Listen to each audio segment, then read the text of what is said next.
to make sushi rice.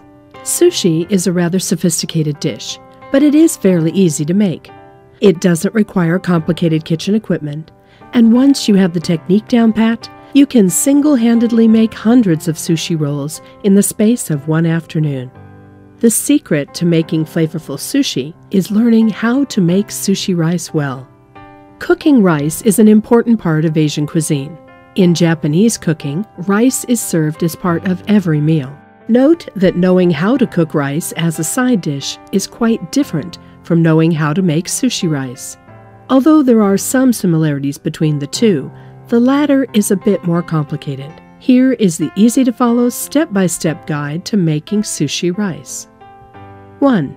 If you are new to cooking rice, then you will definitely find it useful to have a rice cooker. One of the advantages of using a rice cooker is that it automatically turns itself off once the rice is cooked, so the bottom does not get too dry or burnt.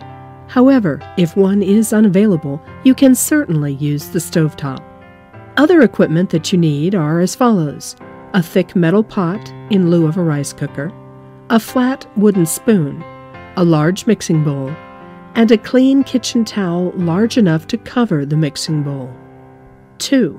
The rice grains used for sushi rice are of the variety called shari.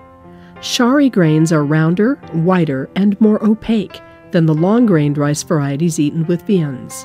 When cooked, shari rice has a rich taste and is very sticky in consistency, crucial for making sushi rolls which won't crumble all over the place. Good quality shari rice does not have a funny smell, is not damp, and features few broken grains. Generally, 1 cup of uncooked rice grains will yield enough cooked rice to make 3 sushi rolls. 3. For this sushi rice recipe, we'll be using 3 cups of shari rice, which weigh a little over half a kilo, or 1 pound. You will also need a cup of rice vinegar and 4 tablespoons each of white sugar and salt. 4. Begin by pouring the rice grains into a mixing bowl. Add cold water and wash the rice grains by gently moving them in circles using your hands. This process should remove all the starch, so the water will turn cloudy. Discard the cloudy water and repeat the process 2 more times. Drain. 5. Transfer the rice into the rice cooking bowl or the cooking pot. For every cup of rice, pour in 1½ cups of water. In this case, you will need a little less than 5 cups of water. Cover the pot and bring the water to a boil. 6. If you are using a rice cooker, it will take care of the remaining steps until the rice is done. If you are using the stovetop, let the flame remain at the high setting until the water comes to a rolling boil. Once it does this, you can set the flame to the lowest possible setting. 7. Let the rice cook until all the water is gone and the rice grains are larger and fluffy looking. The top of the rice should not be too moist. If you are unsure, try scooping a tablespoon of rice to see if it is too wet. If it is, give it a few more minutes. However, make sure that you do not overcook the rice. Otherwise, the bottom and the sides will dry out, making it unusable for sushi. 8. Once the rice is done, it's time to flavor it.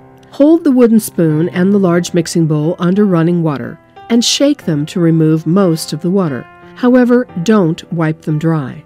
The water that remains on their surfaces will keep the rice from sticking to them. Scoop the newly cooked rice into the bowl. Do not scrape the sides and the bottom if it has crusted over. Only take the fluffy rice. 9. Completely dissolve the sugar and salt into the rice vinegar. Sprinkle the mixture into the cooked rice and fold over again and again until the vinegar has been evenly distributed. 10. Dampen the clean kitchen towel and cover the mixing bowl. Let the rice sit until it has cooled to room temperature. Now you know how to make sushi rice. The next steps involve coming up with your sushi ingredient combinations and then rolling them up using a bamboo mat. Make sure to dampen your hands with some drinking water before handling the sushi rice to prepare it for rolling. You do not want it to stick to your fingers and to make a mess.